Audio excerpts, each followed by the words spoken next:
E aí, gente, tudo bem? Como é que estamos? Beleza, né? Estamos aqui para mais uma aula de História do 5º ano. Professor JJ na área, tá bom? Deixa eu perguntar uma coisa para vocês. Vocês lembram de quando a gente fazia carta, aquela cartinha escrita? Claro que não, não é nada do tempo de vocês. Mas os pais de vocês, sobretudo os avós de vocês, já fizeram isso. Escrever aquelas cartinhas à mão, né? Um tempo muito passado, aí, uns 30, 40 anos atrás, se fazia muito isso.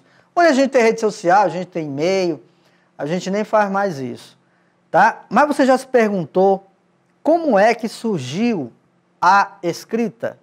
Essa coisa da gente escrever, que a gente nem faz mais hoje, né? Escrever ali no papel, fazer algum comunicado, porque hoje a gente tem o WhatsApp, a gente tem as redes sociais, que a gente faz tudo isso de forma eletrônica, de forma muito virtual, muito rápido. Mas tudo isso faz parte da escrita. Então, a gente nunca se pergunta como é que surgiu a escrita. E a nossa aula de hoje é exatamente sobre isso, ok? Vamos falar sobre a origem da escrita e sobre a sua importância. E no decorrer da aula eu vou trazer algumas novidades que provavelmente vocês vão ficar de boca aberta dizendo: ah, não sabia disso, ah, realmente, agora eu estou sabendo. Exatamente, é por isso que é bom a gente estudar história. Então o tema da nossa aula de hoje é essa aqui, ó, ok? A origem da escrita, fonte de transmissão de saberes culturais e históricos. É através, e foi e vai continuar sendo através da escrita que a gente adquire conhecimento, ok? É através do que está escrito que a gente está aprendendo. Por exemplo, o que vocês estão aprendendo aí, e que eu estou aqui comunicando a vocês, isso só foi possível por causa da escrita. Porque alguém escreveu em algum livro, e eu fui pesquisar, e agora a gente está repassando para vocês. É assim que funciona. E vocês futuramente estarão repassando para outras pessoas, tudo bem? E aqui, ó, você tem alguns exemplos muito antigos. Você olha para cá e você diz: não estou entendendo nada, só estou entendendo o alfabeto. Tudo bem. Mas isso aqui, gente, são escritas antigas, muito antigas. Ainda daquele período antes de Cristo. Quando a gente fala antes de Cristo, entendeu? É antes de 2020 anos atrás. E aqui você também tem outro tipo de escrita, ali você tem um outro tipo, uma escrita egípcia, e aqui nós temos o nosso velho, né? Velho não, nosso alfabeto, ok? Que dá origem a todas as palavras dão origem à escrita. Tudo bem? Vamos ver a nossa habilidade de hoje? Olha só. Identificar diversas formas de registros, linguagens e tecnologias no processo de comunicação, grave isso aqui, tá? Processo de comunicação, valorizando a escrita como fonte de transmissão de saberes históricos e culturais, ok? Lembra quando você está lendo, o professor pede para você ler alguma coisa do livro? Você vai ler como? Porque está escrito. E se está escrito, é porque alguém já aprendeu a escrever e fez aquilo. É assim que funciona, é uma transmissão de conhecimento, ou seja, isso é uma questão que a gente chama de cultural. Mas o que é escrita? Para vocês, o que é escrita? Você já parou para pensar? A gente sempre pede, o professor de vocês enche o saco, né? Escrever um texto, produzir um texto e tal. Mas você já imaginou o que é escrita? O que é escrever? O que é escrita? Vamos lá entender? Escrita. Ação ou efeito de escrever, de representar algo por sinais gráficos. Aquilo que se escreve de quem está escrita. Ou seja, isso está lá no dicionário. Dicionário online. Tá? Isso é o que diz o dicionário. Tudo bem? Mas o que é realmente a escrita? Vamos lá então entender? Nós vimos ó, o conceito que está no dicionário. Mas vamos entender realmente o que é escrita? O que é escrita? Escritografia consiste na utilização de sinais, ou seja, símbolos, ok? Para exprimir as ideias humanas. A grafia é uma forma de comunicação historicamente criada e desenvolvida na sociedade humana, cuja característica é registrar marcas no suporte. Por que registrar marcas? Toda vez que você escreve no seu caderno, você está registrando uma marca. E qual é o suporte? O seu caderno. Por exemplo, você vai andando na rua, de repente você encontra aqueles outdoor muito grandes. Está algo escrito ali, tem imagem, mas tem algo escrito. Qual é o suporte? Aquele aquela peça que tem lá que foi colocada lá, a escrita que provavelmente foi feita num computador, certo? Então, isso, gente, é o que a gente chama de suporte, o que a gente chama de marca. A escrita é o desenho da palavra falada. Estou falando para vocês aqui, não estou? Mas não está escrito. Agora aqui está, certo? Aqui está escrito, ó. Certo? Eu estou falando, eu vou falar agora. A escrita, estou falando, e falando o que está escrito aqui, ó. Então, a escrita é o desenho da palavra falada. Ok? A fala é a representação sonora da escrita. Se você olhar para cá e você não lê, tá? Você está entendendo? Provavelmente você possa entender, mas na medida que eu falo, eu estou lendo, é a minha representação da escrita, a representação sonora, porque eu estou falando. Vocês estão me ouvindo, ok? Bom, vamos ver então alguns tipos de escritas. Por exemplo, sabe-se que a história da escrita começou na antiga civilização mesopotâmica. Gente, ó, para não complicar, tá? Quando eu falo de Mesopotâmia, povos da Mesopotâmia, são povos muito antigos, que existiram antes de que Cristo estivesse por aqui, tudo bem? Então aqui você tem alguns tipos de escrita mesopotâmica. Bom, aí vamos lá. Essa antiga Mesopotâmia é o atual Iraque. Eu até recomendo que você vá lá no YouTube e pesquise, ok? Lá no Iraque, onde acontecem aquelas confusões lá. Essas pessoas desenvolveram a escrita cuneiforme por volta de 4.000 anos antes de Cristo. Então, muito tempo. Bom, lá vem o professor JJ com esse palavreado dele, cuneiforme. O que significa isso? Gente, cuneiforme vem de cunha. A gente vai já entender isso. Eles iniciaram o processo da escrita usando argila, barro, e a cunha, uma ferramenta de metal madeira dura em forma de prisma. Então imagine esse objeto aqui, ó. Eles faziam uma ponta aqui, né? Uma ponta. Esse objeto era feito de madeira ou de metal, ferro, né? E aí o que eles faziam? Eles iam moldando, ó, como está aqui, ó. Isso aqui é feito em argila. Eles iam moldando essa escrita, ó. Isso é um tipo de escrita, feito em argila ou madeira. Interessante, né? E nós estamos falando de um tipo de escrita que existiu há mais de 4.000 anos. Então, se a gente for pegar, a gente tem aí anos e anos. Quer dizer, a gente nem tem noção do que é isso, né? Vocês nem têm noção do que é isso. Então, a gente sempre, quando está lendo alguma coisa, a gente não imagina que a nossa escrita hoje se originou também disso aqui. Ela foi evoluindo, claro, né? E hoje nós estamos do jeito que nós estamos. Ou seja, a gente entende, porque a gente tem um alfabeto, e desse alfabeto surgem as palavras, e as palavras dão origem aos textos, e os textos a gente consegue entender. Mas a gente não compreende que foi daqui onde surgiu tudo. Certo? Tudo bem? Beleza aí? Então vamos para frente. Ó, primeiros escritos da era cristã. Nós falamos, tá? Vou voltar aqui, ó. Isso aqui é antes de Cristo. Tá? Antes de Jesus Cristo estivesse aqui na Terra. Agora vamos falar depois de Cristo, tá bom? Aqui nós temos dois tipos, ó. Aqui é um registro da era cristã, são símbolos, foram encontrados no Egito Antigo, e aqui também, ó. Aqui você já tem, ó, símbolos, e aqui você já tem alguma ideia de número, ok? Cada símbolo corresponde a um número. E aqui você tem cada letra, ó, um símbolozinho. Entendeu? É assim que eles se comunicavam. É claro que essas letras não existiam, eram só os símbolos. E aí depois se originou o A, esse símbolo, o B, esse símbolo, e assim sucessivamente. Ok? Isso aí nós estamos falando de escrita já no período cristão, que é o nosso período quando começou a partir da vinda de Jesus Cristo para cá, ok?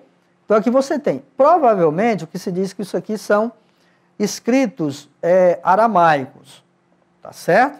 E a gente não vai comentar isso porque é complexo. Então é importante você entender. Isso são tipos de escritas antigas que existiram ainda no período da Era Cristã. Tudo bem? Bom, mas como é que se deu a evolução do processo de escrita até chegar ao que a gente tem hoje? Olha só, eu não poderia deixar de falar, gente, não poderia deixar de falar da arte rupestre. Eu já comentei sobre isso aqui com vocês. Aqui no Piauí nós temos uma cidade chamada São Raimundo Nonato. E lá se encontra uma das maiores, entendeu, achados históricos da humanidade. São mais de 5.000 sítios arqueológicos. Quando eu falo sítio, eu já expliquei aqui, não é sítio, aquele sítio que você vai lá para passar o final de semana, não. Sítio é o local onde você encontra várias pinturas rupestres, como essas aqui, ó. Aqui é de São Raimundo Nonato e aqui é da França.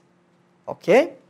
Então, essas pinturas rupestres, elas são e eram uma forma, né? Era uma forma de comunicação, de escrita.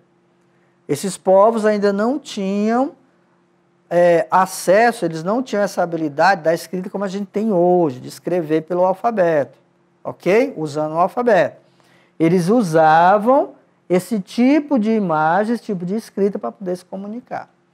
Isso aqui, né, já foi feito referência, já foi calculado o tempo, alguns dizem que tem mais de 30.000 anos, tá bom? Imagina, vocês devem ter 11. Então, imagina a quantidade de anos que não é. Né? Então, é muito tempo. Ok?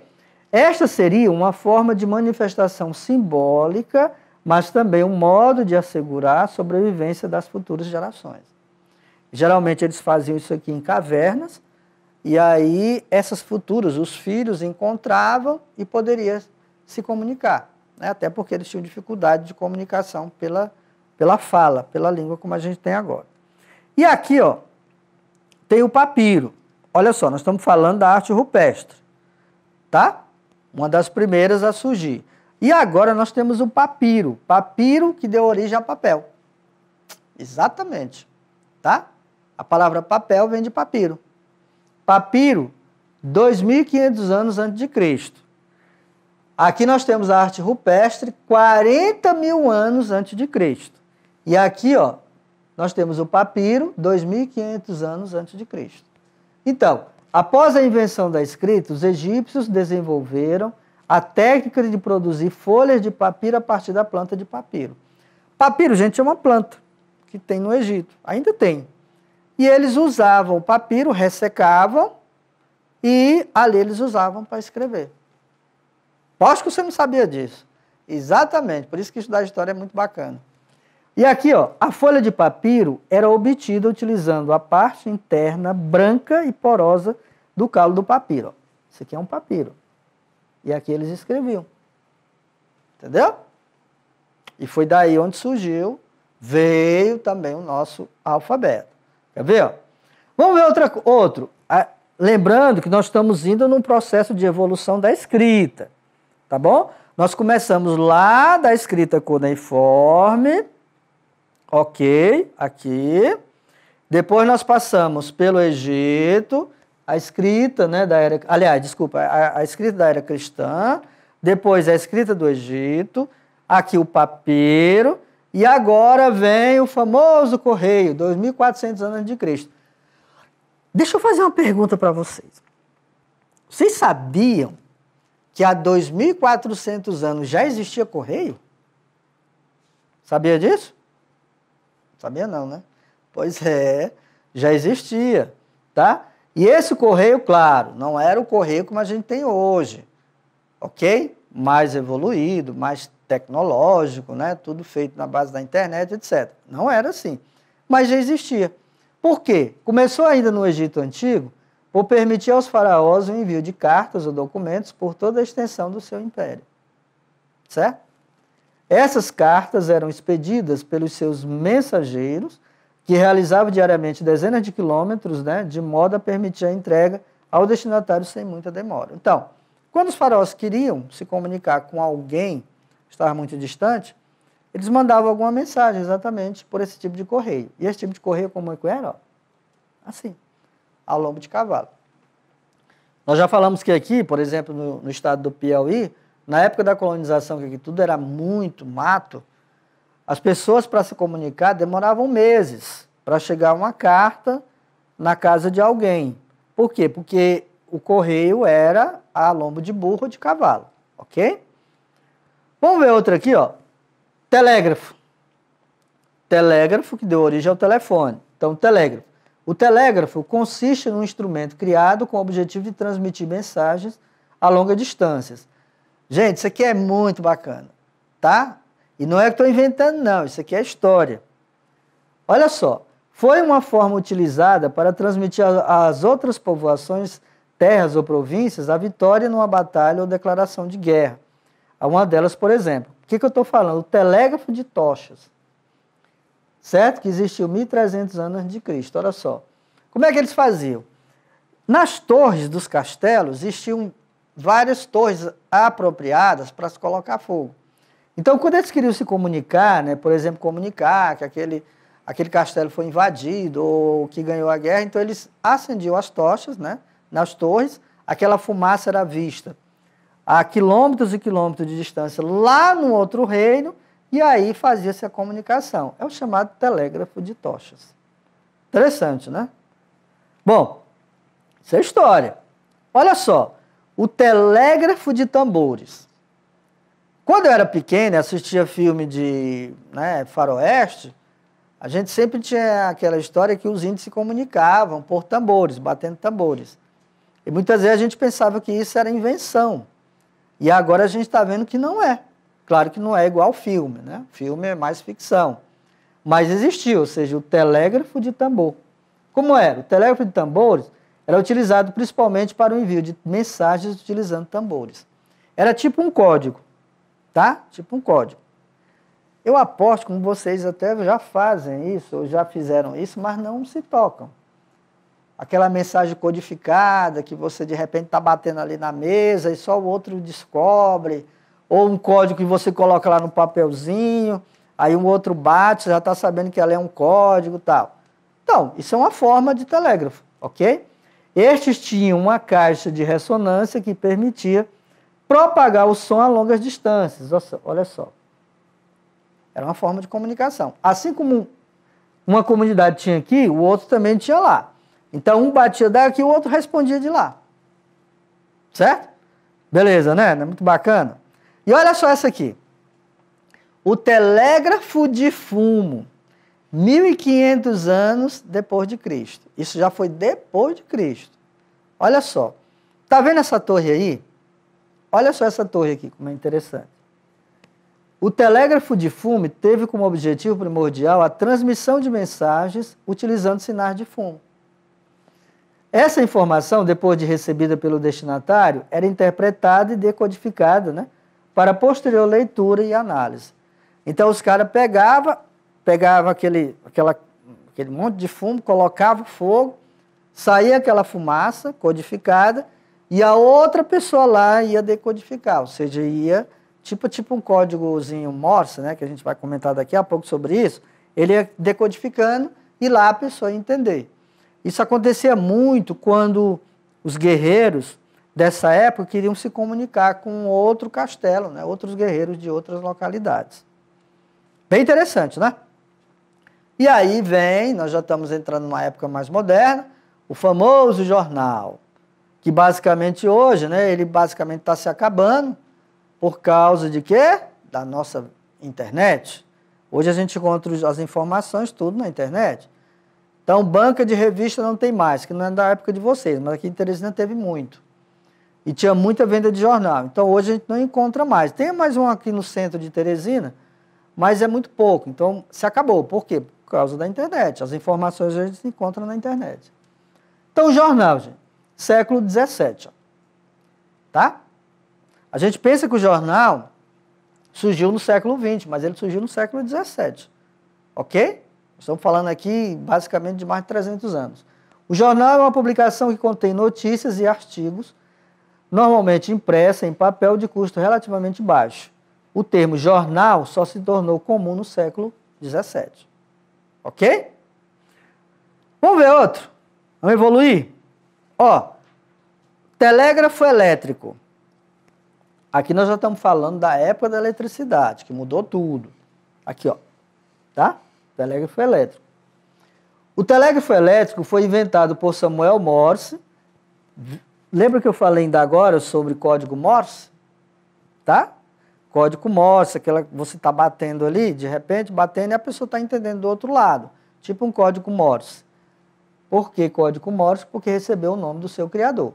Célebre inventor e pintor do século XIX, pelo trabalho no campo das telecomunicações.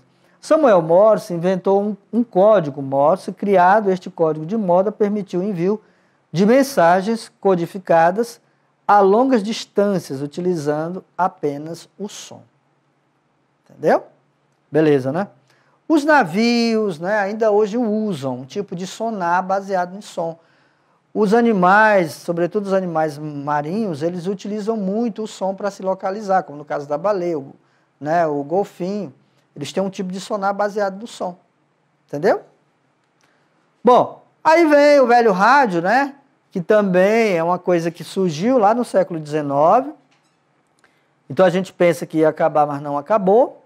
Aqui em Teresina a gente ainda tem muitas rádios espalhadas. E é uma criação do rádio, né, atribuída a Nikola Tesla, que no final do século XIX desenvolveu a tecnologia que possibilita a transmissão de ondas de rádio. Ela é um rádio bem antigo, mas ainda hoje a gente tem, sobretudo no interior aqui do Piauí, nos interior do Nordeste, muita gente que ouve rádio. E aí, gente, vem o telefone, claro, podia falar, não podia deixar de falar do telefone. O telefone, aqui eu trouxe o telefone de uma certa forma evoluindo, né? Aqui você tem um telefone de parede, ali você tem um telefone de disco, aqui um telefone de tecla e vem o velho celular, tá? Só uma dica, década de 90, aqui em Teresina, só o que tinha era orelhão. Aquele orelhão que a gente ia lá e fazia as ligações, né? Acabou. A gente quase não vê mais. Por quê?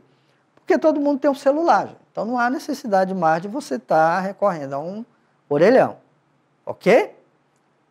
Utilidade pública. Em 1870, a patente da sua criação foi concedida em Alexander Graham Bell, né? Considerado por muitos o verdadeiro inventor. Isso é uma coisa muito complicada que a gente não vai discutir aqui. Então, importante você entender como é que surgiu essa evolução, lá da escrita cuneiforme até agora. Imagina, né? Porque a escrita é uma forma de comunicação. E aí vem a velha, né? A velha e a moderna televisão. Século XX. Nós estamos no século XXI, então a televisão surgiu no século passado. Então, vamos lá. Televisão é um sistema de recepção de imagens e som desenhado para transmitir informação a qualquer ponto do globo sem perda de informação e qualidade. Vocês já imaginaram como é que a imagem da sua televisão na novela das 9, por exemplo, que é a novela das 9, mas das 10, chega na sua casa? Você já parou para pensar nisso? Como é que ela chega? Quando eu era pequeno, eu ficava olhando a imagem, eu ficava me perguntando, mamãe, como é que esse fulano cabe aí nessa tela? Né? Hoje a gente não faz mais isso, porque a gente não se preocupa em saber o que tem por trás. Mas você já imaginou como é que essa imagem chega na sua casa? Interessante a gente saber disso, não é não? Porque isso também é informação. Então, vai lá na internet e pesquisa, que eu não vou dar moleza para vocês, não. E aqui você tem a evolução da televisão. Olha só. 1938 era assim. 1940, 1950, aí você tem aqui, ó, 1960, 1970, 1980, 90, 2000, e aí vem a televisão de LED, né? Hoje a gente tem Smart TV, a gente tem aí TV de alta tecnologia, né? Caríssima, que já chegaram às nossas casas e estão aí disponíveis para se vender, mas a gente nem imagina. E começou assim, ó. Ok? Beleza? Tudo bem até aí? Então, gente, e aí vem a internet, né? Claro, internet, a rede de conexões hoje que basicamente comanda a nossa vida, surgido também no século XX. Tem muita gente que acha que a internet é antiga. Não é, gente. A internet é recente, ok? Surgiu na década de 80. Naquela época os computadores eram muito grandes, né? Computadores enormes, que não dava para você carregar, como um notebook que tem hoje, um celular que você tem hoje na sua mão, que se torna tudo isso mais fácil. Então, A internet é definida como uma rede que reúne todos os dispositivos ligados a esta. Olha, como é que funciona? É assim. Imagina que você tem milhões de computadores ligados. Pois é assim a internet. É uma rede de conexões. É como se fosse o cérebro da gente. O cérebro da gente tem bilhões de conexões. A internet é do mesmo jeito. E aí, quando você acessa as informações que estão lá postas. Ok? Mas aí, gente, não dá, quando a gente passa por esse processo de evolução, não tem como a gente abdicar da velha escrita, que esta deve ser valorizada, né? Até porque vocês estão aí com os cadernos de vocês, com os livros de vocês, é por eles que a gente consegue também aprender, é por eles que a gente consegue desenvolver conhecimento. Tudo bem? A gente não pode abdicar dessa compreensão e valorização da cultura escrita. Vocês são de uma geração que possivelmente, talvez ache chato escrever, mas a essência do conhecimento está exatamente aí, em você absorver informações e você escrever para que você possa reter essas informações. Porque todas essas informações, gente, a gente adquiriu de quê? Dos livros que foram escritos. Ok? O seu livro D, o seu livro ápice, o seu livro de geografia, de ciência, de matemática, de língua portuguesa, de história, ou de artes, ou qualquer outro livro, está lá escrito. São conhecimentos definidos e escritos da escrita. Ok? Então, por que a gente tem que valorizar a escrita? Olha só algumas dicas que eu estou dando aqui. Ó. Algumas informações básicas. Por que a gente tem que valorizar a escrita?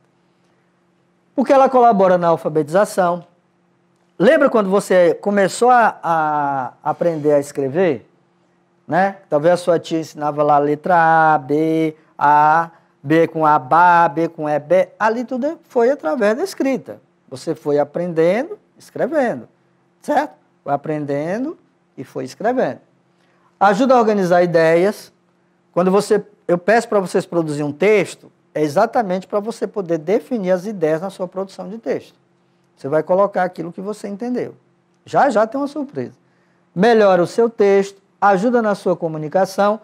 Pessoas que leem muito escrevem bem. Pessoas que leem muito falam bem.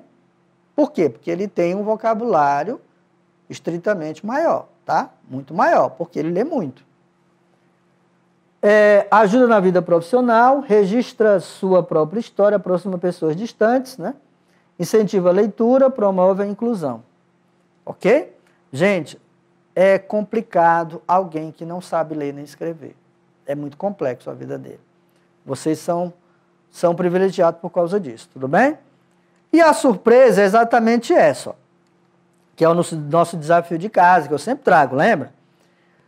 O desafio de hoje, gente, vai ser algo bem interessante, que eu sempre peço para os meus alunos, ok?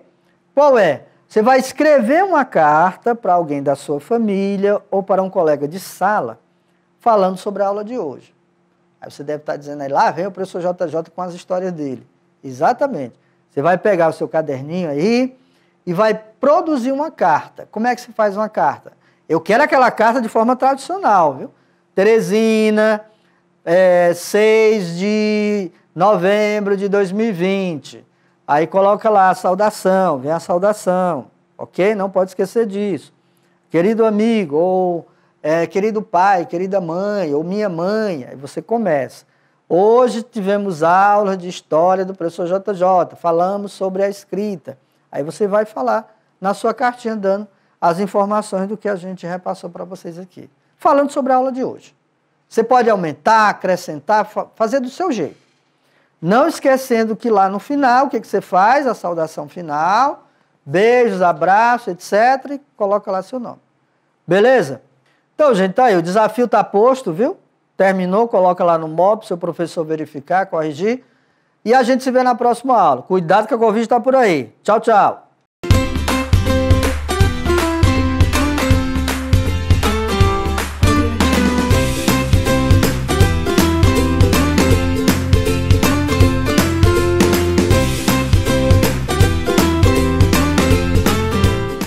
Bom dia, meus amores. Vamos começar mais uma aula de língua portuguesa. Eu sou a professora Ila. Essa é uma aula para o 5º ano. Hoje é o dia 17/11. É uma terça-feira bem abençoada para todas e todos nós. Hoje nós vamos trabalhar regra de jogo, ok? Jogo, todo mundo conhece jogo, né? E todo jogo tem as suas regras, que é aquele textinho que acompanha o jogo e diz como é que a gente deve jogar corretamente, ok? Mas antes de falar do jogo mesmo, da regra do jogo mesmo, vamos dar uma olhada no nosso texto de fluência do Projeto Marathon dessa semana. Hoje é terça-feira, então hoje nós vamos fazer uma leitura em voz alta, certo? Ontem vocês fizeram a leitura silenciosa, bacana, primeira leitura para poder se ambientar, entender o texto, saber do que ele fala. Hoje é uma leitura em voz alta. Você vai pegar o seu texto, vai gravar a leitura e enviar para a sua professora. Ela está ansiosa esperando. Mas enquanto você não grava o áudio para a sua professora, vamos ler você e eu, ok? Eu leio daqui, você lê daí e a gente lê junto. Já é um treino para quando você enviar o áudio para a sua professora da sua escola, já está bem bacana, bem bonito, uma leitura bem fluente, ok? O texto dessa semana se chama Defesas Curiosas. Vamos ver que defesas são essas. Certos animais e vegetais possuem maneiras curiosas para se defender. Eles se defendem para escapar de seus inimigos. O gambá e o percevejo exalam mau cheiro. O mau cheiro afasta os seus inimigos. O ouriço do mar tem espinhos em volta do corpo todo. Os espinhos protegem o ouriço do mar de seus inimigos. O polvo solta uma tinta que escurece a água. A escuridão da água facilita a fuga do polvo. O cacto também tem espinhos protetores. As flores de cólquito são venenosas. Certos animais não se alimentam delas. As flores do açafrão se parecem com as flores do cólquito. Por causa dessa semelhança, o açafrão fica protegido também. São defesas bem interessantes, não é? Olha só, já imaginou se a gente tivesse essas defesas também? Se, igual ao polvo, chegasse... Imagina aí, você tá de boa, tranquilo, na sua... E chega aquela pessoa chata que você não gosta, que você não suporta, você não aguenta mais ver ela. E aí, de repente, que nem o polvo, você solta uma tinta, escurece tudo e você vai embora. E a pessoa fica lá. Olha como seria legal, né? Mas isso não seria para todo mundo, claro, somente para as pessoas perigosas. Só aquelas que representam algum perigo para a nossa vida, ok? Então tá, não se esqueçam.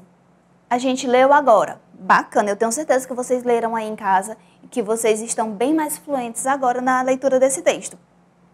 Façam a leitura, gravem para a sua professora, para o seu professor, envie para ela, envie para ele, estão ansiosos esperando, ok? Mas vamos em frente. Regra de jogo. A gente não vai só ver regra de jogo. Nós vamos trabalhar uma habilidade específica hoje em cima desse gênero. Nós vamos localizar informações explícitas, literalmente ou por meio de paráfrase e os trechos que a comprovem. Informações explícitas. O que isso quer dizer? É o que o texto está mesmo dizendo. É aquela mensagem que o texto está passando para o leitor declaradamente, ok? Tia, explícito. Explícito significa o quê? Explícito significa algo que está bem claro, algo que está na cara, ok? Vamos em frente, que vocês vão entender. Informação explícita é a informação que está bem clara no texto. É aquilo que está bem de cara que a gente entende na hora que lê, tá? Eu trouxe umas questõezinhas para a gente exercitar isso, ok? Nós vamos pegar algumas frases do texto de fluência para a gente exercitar um pouquinho, encontrar essas informações explícitas. Na primeira linha do texto, certos animais e vegetais possuem maneiras curiosas para se defender. Isso é o que o texto está dizendo. Quem possui maneiras curiosas para se defender? É uma informação que está bem clara. nessa primeira linha. Certos animais e vegetais possuem maneiras curiosas para se defender. Quem é que possui essas maneiras curiosas para se defender? Eu tenho certeza que aí em casa você já respondeu. Mas para ficar bem claro, bem explícito, quem tem maneiras curiosas para se defender são certos animais e vegetais. Estava na cara, certo? Outra, na linha 2. Eles se defendem para escapar de seus inimigos. Eles se defendem para escapar de seus inimigos. Afinal de contas, o que eles fazem para escapar de seus inimigos? Essa é uma informação que está bem clara. O que eles fazem para escapar de seus inimigos? O que esses certos animais e certos vegetais fazem para escapar de seus inimigos? Tenho certeza que você já respondeu, mas para ficar mais explícito, eles se defendem. Ou seja, o texto está sendo bem claro. Ele está dizendo que para escapar de seus inimigos, certos animais e certos vegetais se defendem. Se defendem com essas defesas curiosas que foram apresentadas no texto. Para arrematar, que coisa, a resposta apareceu antes. Mas vocês vão fingir que vocês não viram, tá? Na linha 5, o ouriço do mar tem espinho em volta do corpo. Onde ficam os espinhos do ouriço do mar? Essa é uma mensagem, isso é uma informação que está muito clara. O ouriço do mar tem espinhos em volta do corpo. Onde é que estão os espinhos do ouriço do mar? Em volta do seu corpo. Tia, mas por que a senhora está falando isso de novo? Mesmo que seja algo que vocês já sabem, nós temos que sempre exercitar, ok? Porque às vezes a gente passa batido. Às vezes uma mensagem diz uma coisa e na hora de ler você faz uma leitura muito rápida ou você lê somente partes da mensagem e não entende tudo. Então a gente sempre tem que exercitar, sempre tem que encontrar, sempre tem que trabalhar as informações explícitas de uma mensagem, de um texto. No caso, foi do texto de fluência, ok? Só que o nosso tema de hoje não é o texto de fluência. Eu usei ele somente para a gente trabalhar um pouquinho, encontrar as informações explícitas do texto. E informações explícitas são aquelas que estão claras no texto, ok? Olha o que eu trouxe para vocês. Nosso assunto hoje é regra de jogo. Eu não poderia trazer uma regra se eu não trouxesse o jogo. Ok? Esse aqui é o jogo Trilha do Alfabeto. Alguns de vocês acredito que já conhecem, que já jogaram, que já venceram e que talvez nem se importem mais com esse jogo. Por quê? Esse jogo é um jogo que a gente faz mais quando está se alfabetizando, mas para as séries menores, primeiro, segundo ano, quando a gente está aprendendo a ler, aprendendo a escrever, aprendendo a ordem do alfabeto, ok? Olha só como é que é a trilha do alfabeto. Nós temos uma trilha, ok? Com as letras do alfabeto. Cada casa dessas é uma casa que a gente vai ficar, certo? Estão vendo o dadinho ali, né? Bem ali no cantinho do título. Então, esse dado a gente usa para jogar e saber quem é que vai começar. E saber quantas casas a pessoa vai poder andar na primeira jogada, certo? A pessoa joga o dado, ela começa aqui. Todos os ícones ficam aqui. E aí, dependendo da quantidade que sai no dado, ela vai andar 2, 3, 4, 5, 6 casas. Cada casa tem uma cor específica, certo? Tem o amarelo, tem o azul, tem o verde e tem o vermelho. Cada cor dessa tem um significado. Nós vamos ver um pouquinho mais na frente. Mas estejam atentos para uma coisa. Cada cor tem um significado. Cada casa tem uma tarefa a ser feita. E esse é um jogo que ele tem um objetivo bem claro. Dois objetivos bem claros. Primeiro é ganhar, lógico, chegar lá no final primeiro. E o segundo é aprender, ok? Vamos lá. A primeira parte da regra do jogo é o material. Tia, para que eu preciso saber esse material? Bem, um jogo não existe se não tiver aquilo com o que montar o jogo, tá? O primeiro material que precisa para o jogo Trilha do Alfabeto é um tabuleiro com uma trilha contendo as letras do alfabeto. Sem isso aqui, sem esse tabuleiro, não dá para fazer o jogo. Óbvio, né? Precisa de marcadores para indicar em que casa o jogador está. Podem ser tampinhas de garrafa PET com o nome do jogador escrito em cima. Pode ser algum desenho, pode ser algum bottom com um desenho específico. Pode ser o material que a pessoa tem em casa, ok? Para que isso? Vamos lá. Digamos, eu, tia Ila, estou jogando com um outro professor, deixa eu ver, o professor JJ. Tá, vou lembrar dele. Vou retomar ele aqui na minha aula. Estamos jogando nós dois. E aí eu preciso de um marcador para mim, para saber em que casa eu estou, e ele vai precisar de um marcador para ele, para saber em que casa ele está. Por isso que são importantes os marcadores. Pode ser uma tampinha vermelha para mim e um azul para ele. Ou pode ser um bottom de fantasminha para mim e um bottom de bruxinho para ele, ok? E aí a gente vai se identificando ao longo das casas da trilha. Cartas com tarefas para cada casa marcada no tabuleiro, por exemplo. Lembram que eu disse? Cada casa tem uma tarefa. Existem aquelas tarefas que são mais fáceis e as tarefas que são mais difíceis. Vou dar um minutinho para vocês pensarem quais são as casas mais difíceis. Que casa será que tem a tarefa mais difícil, que tem a maior pontuação? E que se você errar, você volta mais casas. Será que é a verde? Verde. Será que é a azul? Óbvio que não, né? A vermelha. As 3 vermelhas são as mais difíceis. Se você cair nela, você tem a chance ou de ganhar logo ou de perder totalmente, né? Tem a tarefa para cada uma das cores aqui, certo? Exemplo de tarefa. Uma palavra iniciada com a mesma letra do colega, que está mais próximo de você. Se você acerta, avança uma casa. Se você erra, volta uma casa. Quantas letras tem o nome do colega? Se você acerta, avança 2. Se você erra, volta 2. E assim por diante, né? Precisa do dado e precisa de papel para marcar o placar. Lógico, você está jogando, você não vai só guardar na sua cabeça, né, a pontuação que você está fazendo. Você precisa anotar, porque aí vai vendo quem é que está ganhando e quem é que está perdendo.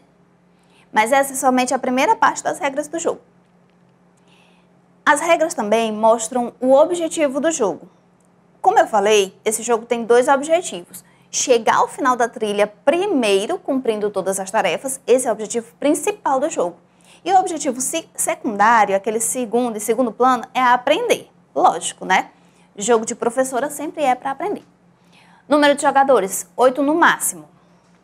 No máximo são 8 pessoas. Mais do que isso já vira avacalhação.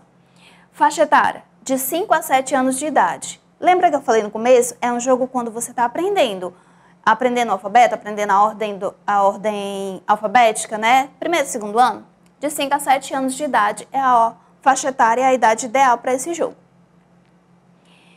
E aí, as regras do jogo têm a regra propriamente dita. Tia, como assim? A regra dentro da regra? Sim. A regra do jogo, ela não é só como jogar. Ela precisa saber o que vai ser necessário para jogar, que são os materiais do jogo. Ela precisa saber ela precisa dizer qual é o objetivo do jogo, para que você está jogando. Você está jogando para quê? Para ganhar? Para chegar lá em primeiro? Você está jogando só para aprender? Você está jogando só para passar o tempo? Então, precisa ter esse objetivo. Por que é que você está jogando? Precisa dizer também quantos jogadores podem jogar de uma vez só. Não pode ser uma multidão, mas também só de 1 ou 2 fica chato, né? E a faixa etária, por quê? Cada jogo tem aquela idade específica. Exemplo, esse jogo aqui, Trilha do Alfabeto, é para essa idade.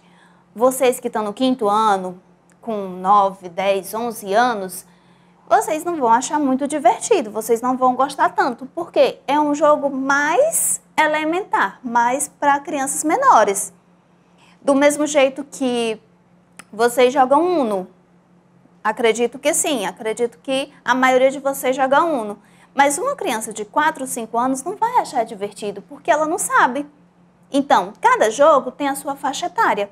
Isso é importante quando a gente vai olhar as regras do jogo, ver para que idade se destina aquele determinado jogo. E aí sim, tem a regra propriamente dita, que é como jogar. No caso da trilha do alfabeto, a gente primeiro joga o dado para decidir quem vai começar o jogo. E aí, quem tem o maior número, quem tira o maior número no dado, avança mais, né? E é o primeiro a jogar. O primeiro jogador lança o dado e conta as casas que andará, correspondente ao número do dado. O jogador verifica a letra que está na casa que ele está ocupando e diz um nome ou uma palavra iniciada com aquela letra. Como eu falei, é um jogo de aprendizagem, eles estão aprendendo ainda a ordem alfabética e também as letras, né? Eles têm que dizer uma palavra que começa com aquela letra da casa. Se não souber, pode pedir ajuda aos colegas. Mas claro que ninguém vai pedir, né? Não. Mas pode. Quando cair na casa com uma tarefa, executa a tarefa solicitada. Cada casa tem uma tarefa.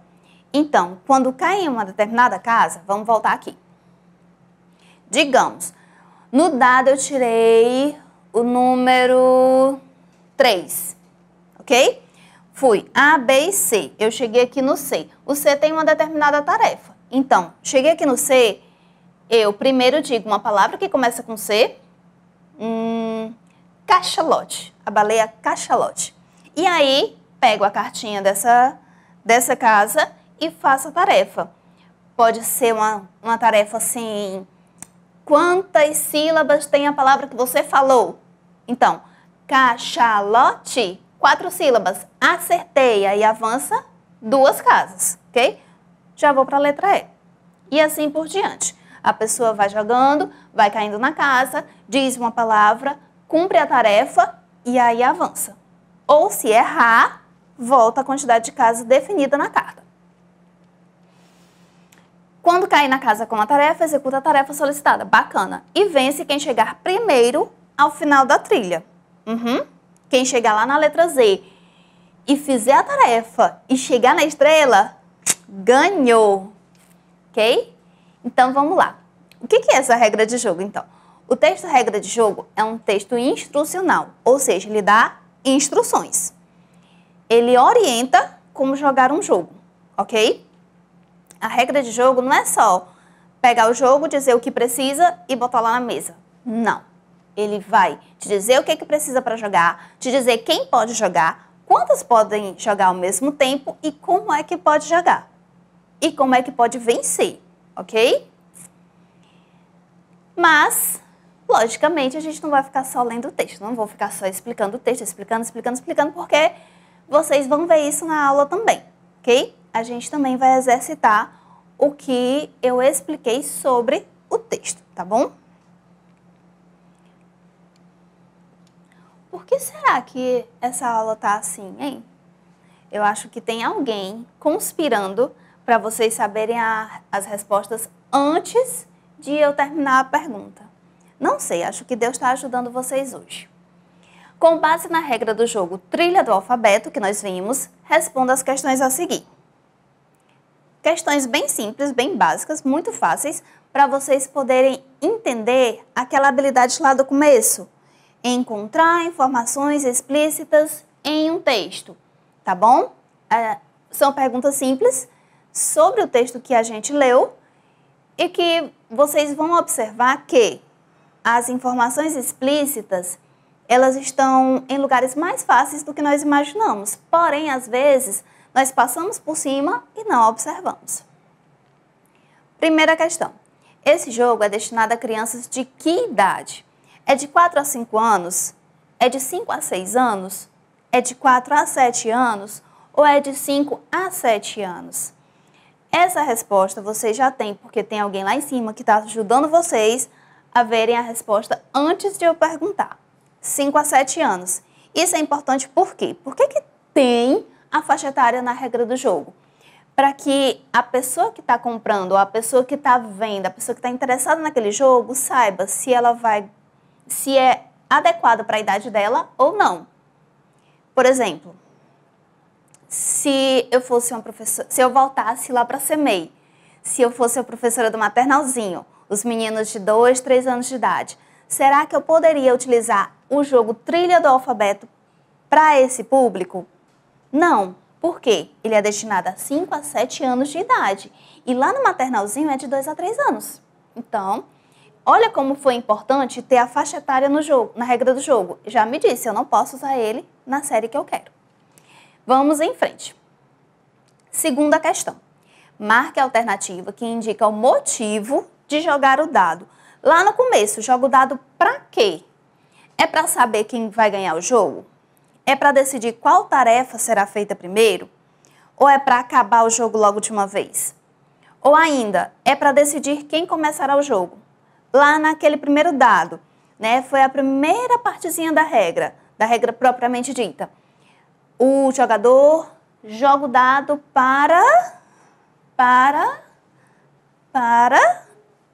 justamente, para decidir quem começará o jogo. Tenho certeza que vocês responderam. Vocês não me deixaram no vácuo. Para decidir quem começará o jogo. Terceira, qual parte do texto dá indício de que quem tira o maior número dos dados começa o jogo em melhor posição? Olha, eu vou explicar bem essa perguntinha. Qual parte do texto dá indício, ou seja, mostra que quem tira o maior número nos dados começa o jogo em melhor posição? Joguei o dado, fui a primeira, tirei o número 6, que é o número máximo do dado. E aí, isso já me diz que eu vou começar melhor do que os outros. O meu colega tirou o número 4 e o outro tirou o número 3. E a outra coitada tirou o número 1. Eu tirei o 6. E isso já me mostra que eu vou começar melhor. Mas que parte do texto que me mostra isso? É a parte que diz: joga-se o dado para decidir quem começará o jogo? Ou será que é vence quem chega ao final da trilha primeiro? Ou será que é o primeiro jogador lança o dado e conta as casas que andará, correspondente ao número do dado? Qual dessas frases, qual desses trechos me mostra que se eu tirar um número maior, eu vou avançar mais rápido, eu vou chegar ao final mais rápido? É a primeira, a segunda ou a terceira? Vocês acertaram. É a terceira frase. O primeiro jogador lança o dado e conta as casas que andará. Então, eu tirei 6, meu colega tirou 4, o outro tirou 3 e a outra tirou 1. Quem é que vai andar mais? Logicamente sou eu que tirei 6, ok?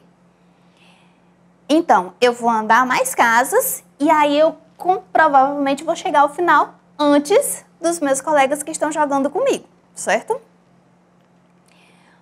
Quarta questão. Que parte das regras do jogo justifica a necessidade de executar as tarefas indicadas nas casas marcadas? Tá. Cada casa tem a sua tarefa e é necessário que a gente cumpra cada tarefa para poder chegar ao final, certo? Se não cumprir a tarefa, então sai do jogo, né? É desclassificado, então volta lá para o começo. Mas que frase dessas mostra isso pra gente? Que frase está provando isso pra gente?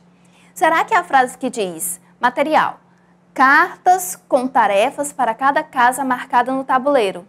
Será que é isso que está dizendo que é necessário fazer as tarefas? Ou será que é a parte, regra do jogo? Quando cair na casa com tarefa, executa a tarefa solicitada. Será que essa partezinha está dizendo pra gente que é necessário mesmo fazer a tarefa? Será? Ou será que é a parte, objetivo do jogo, chegar ao final da trilha primeiro, cumprindo todas as tarefas?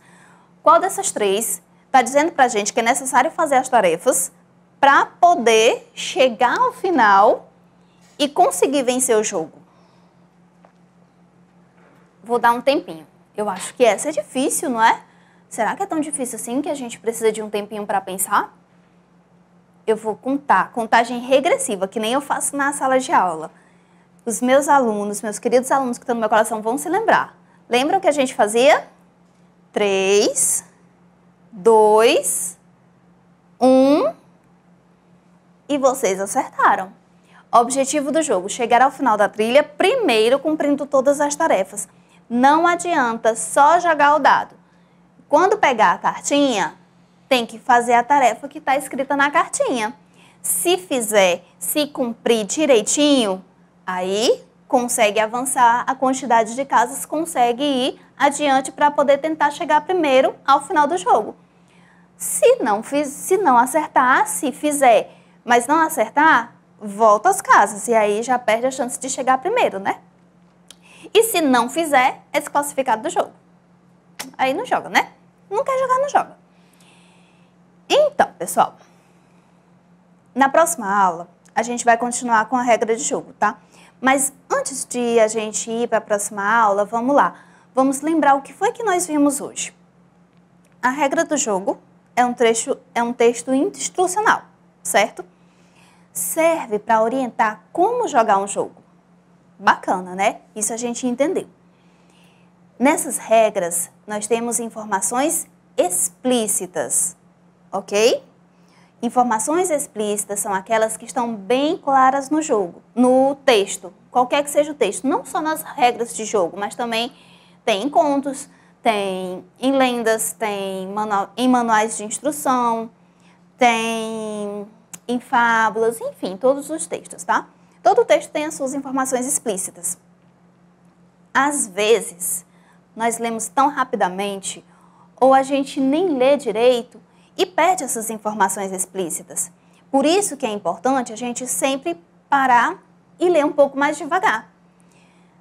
Alguns alunos perguntam: tia, por que a gente tem que ler o texto maratona todo dia?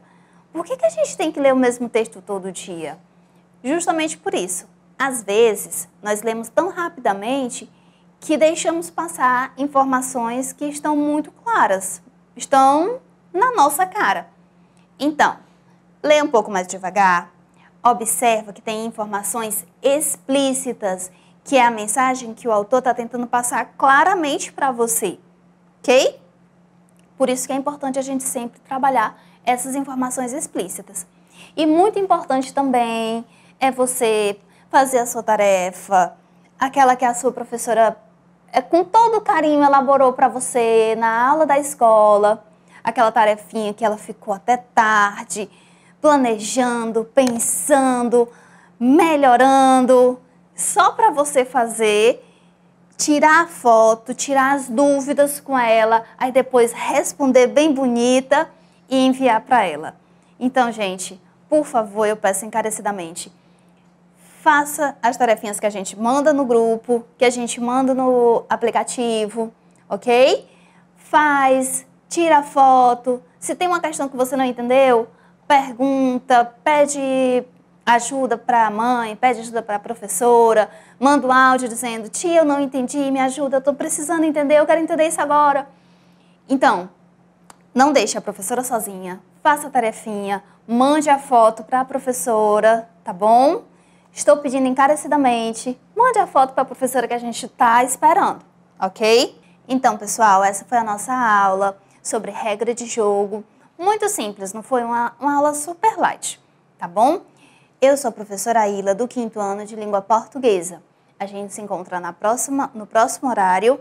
Eu espero que estejam todos comigo novamente. Um abraço, tchau, tchau.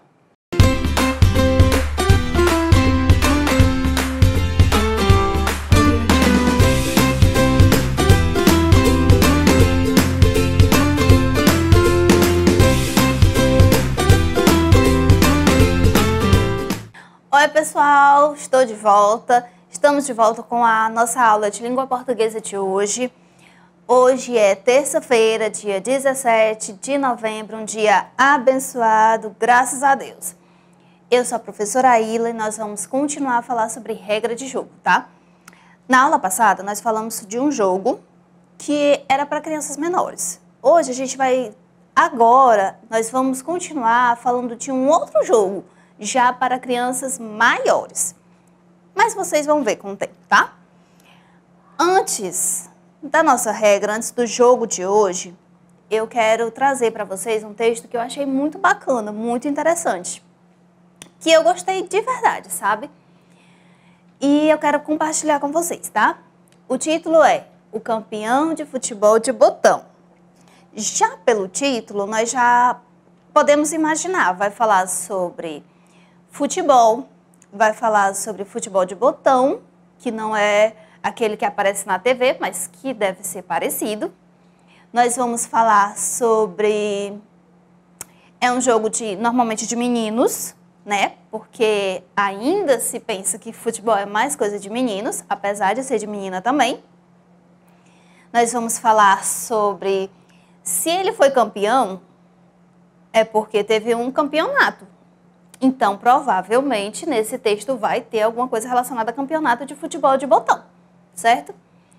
Vamos pensando aí, o que será que vai ter nesse texto? Vai ter campeonato de futebol de botão, vai ter jogador de futebol de botão, vai ter futebol, vai ter... Será que vai ter regra do jogo nesse texto? Pode ser, pode ser. Enfim, vamos fazer a leitura dele. Eu espero que vocês gostem tanto quanto eu gostei, tá?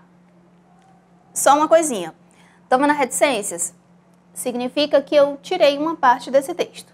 Mas isso não quer dizer muita coisa, só estou explicando por que começar um texto com reticências onde é que já se viu, não é? Isso não existe. Existe quando nós retiramos uma parte do começo para poder começar do meio, que foi exatamente o que eu fiz. Eu comecei do meio do texto, porque era a parte mais importante e mais empolgante que eu gostei mais. Então, vamos lá, vou começar. Não lembro quando comecei a jogar futebol de botão. Sei que de início não tinha o estrelão. E o meu Maracanã era o piso verde e liso da sala de casa. Só um parênteses, pessoal. Parênteses é aquele sinal que a gente coloca dentro do texto para explicar, fazer uma explicação no meio do texto. Então, eu vou abrir um parênteses. O estrelão que ele fala aqui não é uma estrela grande, é o nome daquele estádiozinho, tá? Não é nem estádio, daquele campo de futebol de botão, ok? Por isso que ele faz a relação.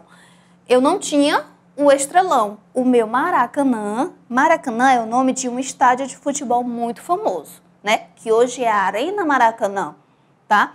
Então, ele não tinha o Maracanã dele. Ele fazia o Maracanã dele no chão da casa, né? No piso verde que tinha lá. Então, ele não tinha o estrelão, que era esse campo específico para o futebol de botão. Mas ele fazia de conta que o piso dele era o estrelão, que era o Maracanã dele. Enfim, vamos continuar. Passava horas e horas na rés do chão, brincando sozinho e imaginando jogadas e tabelas entre os craques que eu via na televisão. Como logo perdia a bolinha que vinha nos kits do jogo, a bola que eu usava era realmente um botão de camisa, botão de roupa. E os goleiros, para aumentar o nível de dificuldade de se fazer um gol, substituía por caixas de fósforo cheias de terra, de areia. Uma diferença entre o meu time de botão e o dos meus colegas era que costumava recortar a cara dos jogadores que saía na revista Placar. Era uma revista da época dele, tá? Da qual o meu irmão mais velho era assinante. E colava no bottom com cola branca e fita adesiva transparente. Por exemplo, o camisa 10 do time era o argentino Diego Maradona. Tinha um charuto na boca. Era um máximo. Era a estrela do time. Então, o que ele fazia? Bottom é um outro nome que a gente dá para botão. Bottom, nós também, hoje em dia, nós chamamos de bottom aquelas coisinhas que a gente coloca na camisa, que tem um alfinete atrás. Vocês devem saber. Então tá, vamos em frente. No bairro, o jogo de botão nunca foi uma brincadeira constante como futebol de travinha, pega-pega ou polícia e bandido eram, embora sempre tivesse as suas temporadas. No entanto, teve uma vez que a turma resolveu organizar um grande campeonato de futebol de botão, com a inscrição custando R$3. R$3 era um dinheirão naquela época. E tendo como premiação o sonhado estrelão e medalhas para os 3 primeiros colocados. O campeonato aconteceu na calçada de um amigo durante 2 longos fins de semana, muito movimentados, com mais de 20 competidores, inclusive competidores de outros bairros. No fim, apesar de toda a ansiedade e nervosismo, acabei sendo campeão. O estrelão que eu ganhei, como premiação, logo vendi para comprar revistinhas em quadrinho.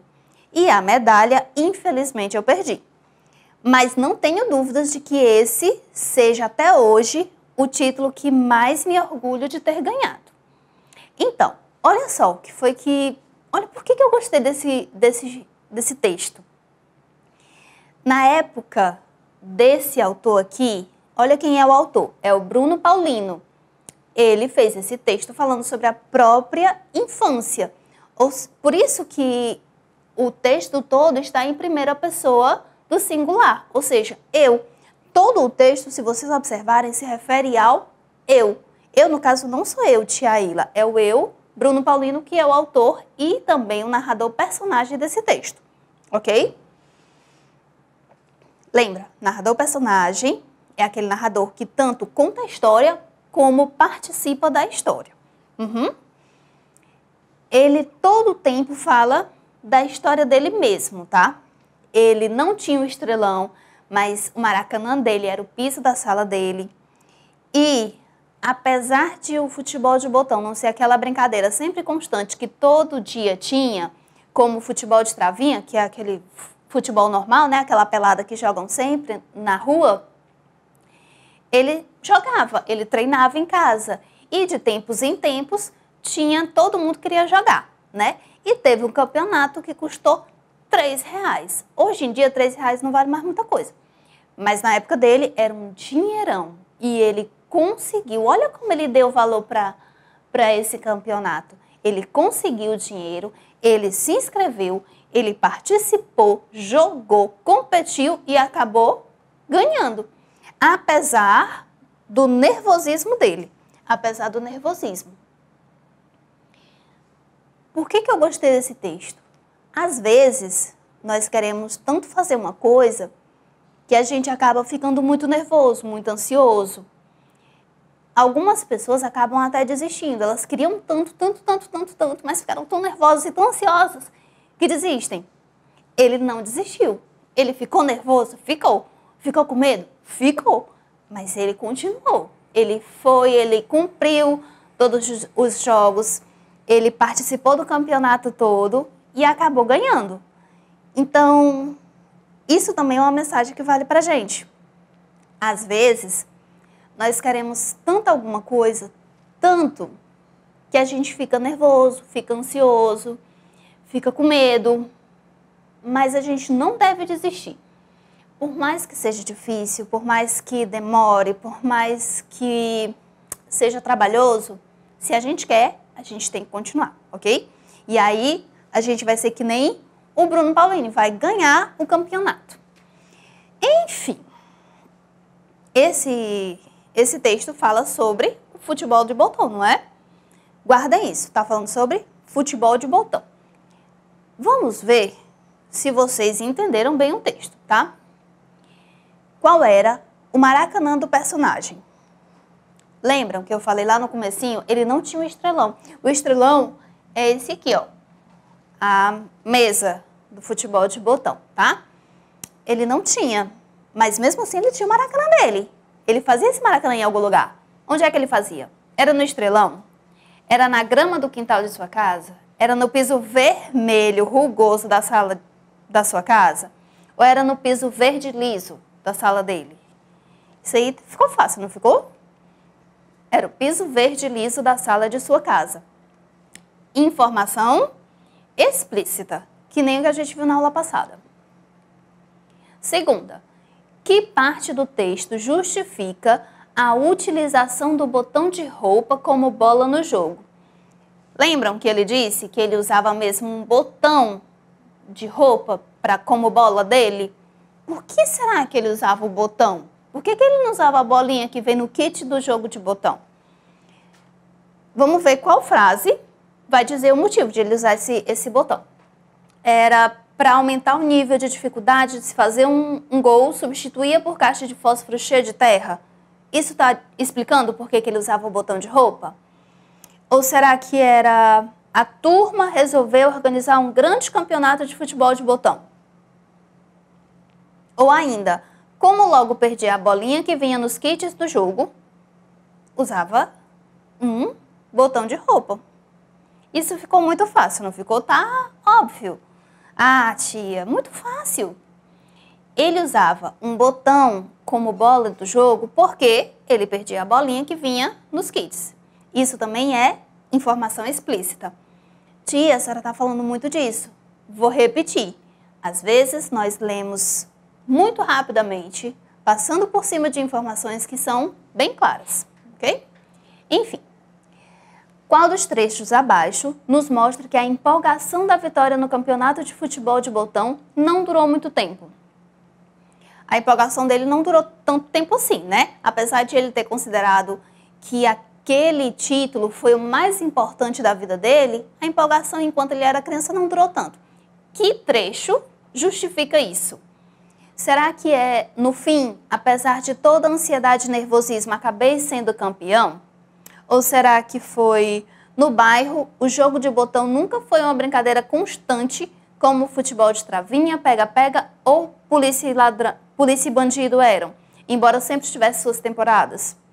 Ou será que o que está justificando essa falta de empolgação é o estrelão que ganhei, como premiação logo vendi para comprar revistinhas em quadrinho, e a medalha, infelizmente, eu perdi? Qual desses trechos justifica pra gente, mostra pra gente, tá provando pra gente que a empolgação dele não demorou muito? Já responderam? Tenho certeza que sim. O estrelão que ganhei como premiação, logo vendi para comprar revistinhas e quadrinho. E a medalha, infelizmente, eu perdi. Ou seja, ele se empolgou. Ele ganhou, apesar do nervosismo, ele ganhou o estrelão, ganhou a medalha, foi o vencedor, o grande vencedor, mas não durou muito, né? Tá, gente, falamos do futebol de botão, falamos do texto, falamos do personagem principal. Por que será que a gente está falando sobre isso? Será que é só porque eu achei bonito? Será que foi só porque eu gostei do texto? Só porque eu gostei da mensagem dele? Que apesar do nervosismo ele seguiu em frente?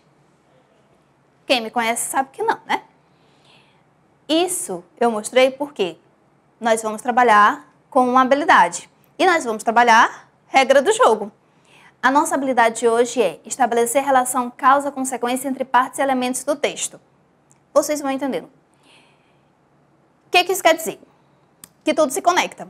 Ou seja, o texto, tanto na regra do jogo quanto naquele texto que nós lemos, existem determinados acontecimentos que eles são consequências de acontecimentos anteriores.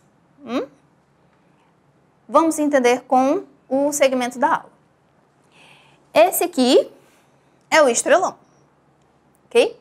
É o estrelão. Nós temos todo o campo de futebol desenhado como se fosse uma mesa.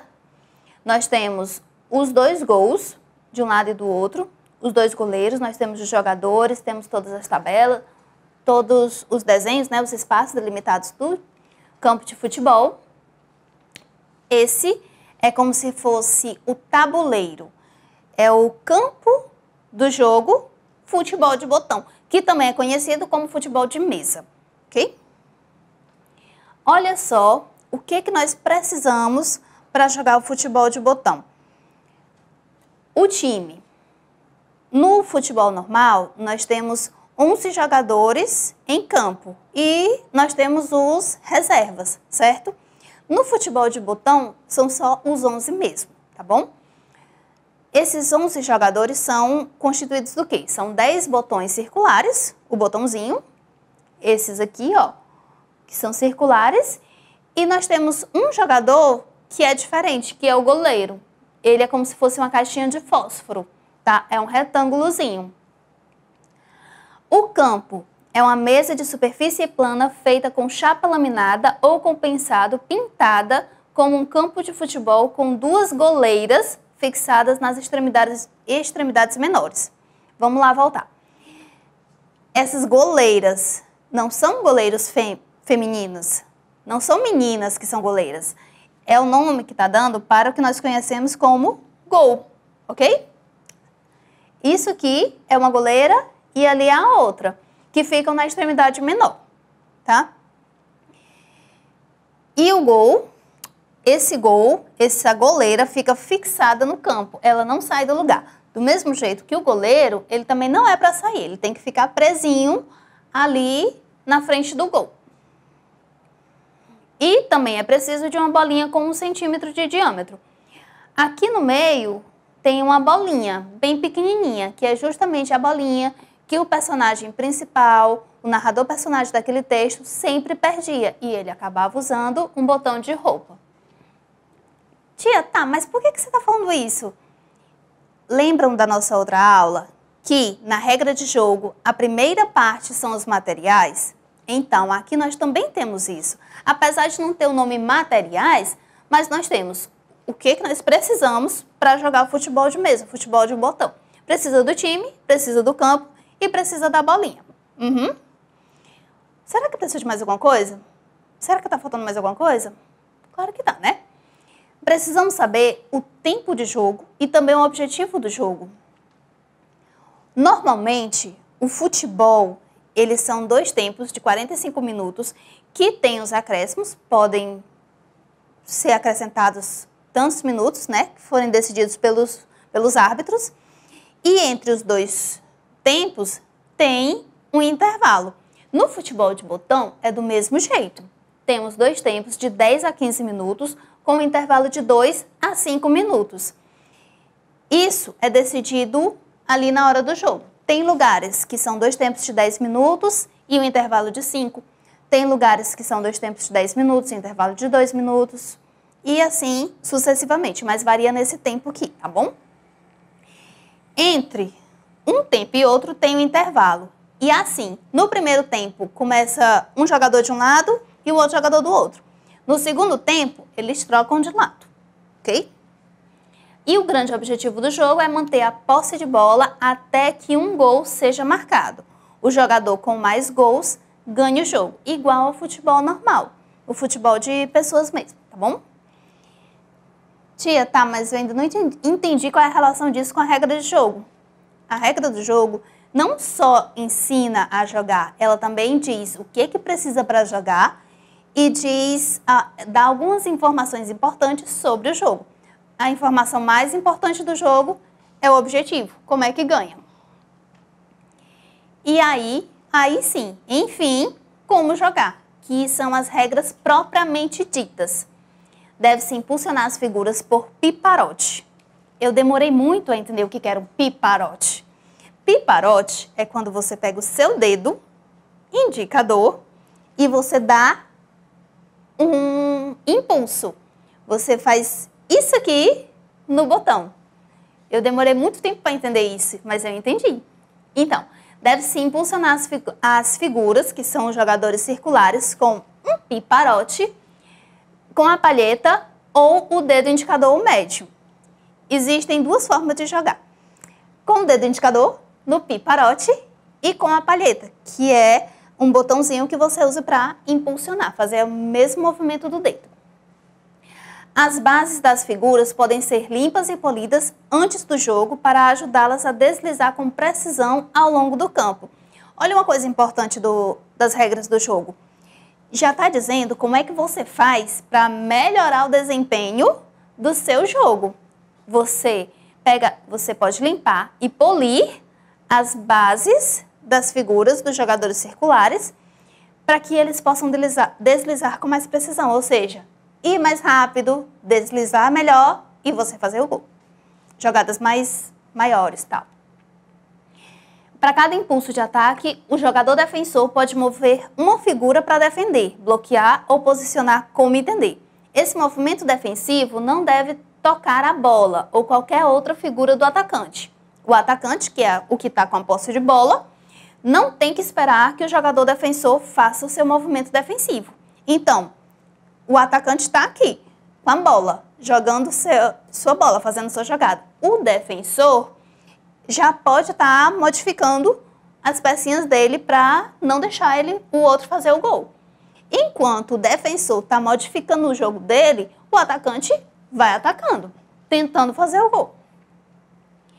O atacante só pode dar, no máximo, 3 toques sucessivos na bola, com uma figura. Por exemplo, ele está com camisa 10. O camisa 10 você pode trocar 3 vezes na bola, tá? Na terceira vez já tem que passar para outro jogador. Após o terceiro toque, a bola deve tocar ou ser tocada por outra figura antes que o atacante possa usar novamente a mesma figura. Oh. E uma coisa importante, a posse de bola pode ser perdida quando falha a bola, ou seja, o atacante estava com a posse de bola, deu um passe errado e ao invés de ir para o time dele, foi para o time adversário. Aí ele perdeu a posse de bola. Se a bola tocar numa figura adversária, se a bola sair do campo de jogo e se ele conceder um pontapé livre, por algum motivo, né? E também quando marcar o gol. Quando marca o gol, já troca a posse de bola. O que antes o atacante tinha a posse de bola e ele fez o gol, a bola vai para o adversário para que o adversário tenha a vez dele de jogar. Ok? Por que eu estou dizendo isso? Essas regras ensinam a jogar. E é importante você ler essas regras. Porque se você não sabe, se você nunca jogou, se você não tem ninguém que vá te ensinar ao vivo falando, quando você lê a regra, você aprende. Às vezes a regra do jogo também ensina mais coisas do que uma pessoa que pudesse te ajudar. Ok? Mas para isso é preciso que se faça uma leitura bem atenta. Não uma leitura rápida, deixando as informações explícitas passarem batido. Não, você lê com atenção para poder entender, ok? Vamos ver se vocês entenderam de verdade e vamos exercitar um pouquinho os nossos conhecimentos sobre esse texto. Trabalhando aquela habilidade que falei no começo sobre causa-consequência, a relação de causa-consequência entre as partes do texto. Que efeito é causado pelo polimento das bases dos botões? Lembram que eu chamei a atenção nessa parte? Que para melhorar o desempenho, você pode limpar e polir as bases das figuras. Assim elas vão fazer alguma coisa mais fácil. Vamos ver se vocês estão lembrando do que vai acontecer. Será que quando a gente faz o polimento, dispensa o uso da palheta para impulsionar as pecinhas, as figuras? Ou será que aumenta o tempo de jogo? Ou será que dificulta o deslizamento com precisão ao longo do campo? Ou será que quando faz o polimento, ajuda a deslizar com precisão ao longo do campo? Lembrem aí, como foi que eu disse? A gente pode limpar e polir a base dos jogadores para que eles deslizem com maior precisão ao longo do campo. Ao longo do estrelão. Próxima. Quando o jogador defensor deve mover seu jogador para defender ou bloquear? Lembra que eu falei disso? O atacante está lá atacando com a bolinha e o defensor pode defender, pode movimentar suas peças para se defender, evitar o gol do adversário. Mas quando é que ele pode fazer isso? É antes da jogada do atacante, adivinhando o que o atacante vai fazer? Ou será que é depois de esperar o fim da jogada do atacante? Ou será que é quando ele quiser, independente do atacante, independente do que o atacante está fazendo? Ou será que é a cada impulso do jogador atacante? Tentem se lembrar bem que eu estava falando, né? O atacante está atacando e aí o defensor vai movimentar suas peças para defender ou bloquear. Não é quando ele quer, é a cada impulso do jogador atacante. E eu não preciso esperar o outro. Olha aí, Deus está ajudando de novo vocês, está dando a resposta antes. Deus, fique do meu lado agora. Terceira questão. O que acontece se a bola tocar no botão adversário? O dono do botão tocado ganha um ponto? Ou será que a bola deve voltar para o jogador que estava fazendo a jogada? Ou quando toca, acaba o jogo e o jogador da vez ganha? Ou será que o jogador que estava jogando perde a posse da bola? Lembram que foi uma parte que quase eu não consegui falar? Lembram? Que é quando o jogador está jogando a bolinha e a bolinha toca no botão adversário, o que acontece? Ele perde a posse da bola. Então, o jogador que estava jogando perde a posse da bola. Releia o trecho a seguir. 2 tempos de 10 a 15 minutos, com um intervalo de 2 a 5 minutos, depois do qual os jogadores trocam de lado. Tem uma palavrinha que está destacada, é a palavra qual. Isso é importante. Que termo a palavra destacada está retomando? Esse pronome qual, ele está retomando alguma palavra dessa frase. Que palavra que ele está retomando? Será que é tempos? Será que é minutos? Será que é intervalo? Ou será que é lado? 2 tempos de 10 a 15 minutos com um intervalo de 2 a 5 minutos, depois do qual os jogadores trocam de lado. Depois de que eles vão trocar de lado? Depois do intervalo. Lembram que eu até falei que eles começam de um jeito. Um jogador de um lado, outro jogador do outro. Tem um intervalo. E aí, quando eles voltam, eles estão trocados. Ok? Vamos fazer uma revisão. Vamos fazer um apanhado de tudo que a gente viu hoje. Tanto na primeira aula quanto na segunda. Regra de jogo é o quê? Para que ela serve na vida dela? É um texto instrucional que ensina a jogar um determinado jogo. Serve para ensinar a uma pessoa que não sabe a jogar um determinado jogo, ok? Pode ser uma pessoa que vai comprar esse jogo, pode ser uma pessoa que já comprou e quer aprender. Pode ser ainda uma pessoa que já sabe, mas ela quer aprender mais. Informações explícitas são aquelas que estão bem claras no texto. É importante você ler com atenção, porque essas informações explícitas estão bem claras, estão bem na cara. Mas às vezes a gente deixa passar, né? Lê de qualquer jeito e não vê. Isso serve para a vida também. Às vezes tem uma coisa na cara e a gente não enxerga, porque a gente não olha direito. Nos textos, existem elementos coesivos que retomam termos anteriores, evitando a repetição de palavras e trazendo sentido ao texto. Vou voltar na questão. Lembram aqui? Esse pronome qual, ele está retomando a palavra intervalo. O que isso provoca? Está provocando uma leitura, por assim dizer, melhor, tá? Está evitando, não é nem provocando, está evitando a repetição do termo intervalo, porque se ficasse repetido, seria uma leitura enfadonha, perderia o sentido, ok? Então, essa palavra qual é um elemento coesivo que traz coesão para o texto, que traz sentido ao texto, ok? Isso a gente já trabalhou bastante. Queria só lembrar, porque é como as informações explícitas. Às vezes está na cara, mas a gente deixa passar. Bom, pessoal, essa foi a nossa aula de hoje. Foi uma aula muito empolgante, eu gostei demais da aula de hoje. Foi um prazer ter vocês comigo, foi um prazer estar com vocês hoje, tá? Muito obrigada por me receber na casa de vocês. Eu desejo uma ótima semana, que vocês participem das aulas, que as professoras tenham as melhores atividades, mais fáceis e tranquilas para vocês fazerem. E desejo que estejam conosco todos os dias, ok? Meu nome é Aila, eu sou professora de português do 5º ano, desejando um bom dia e dando tchau para vocês.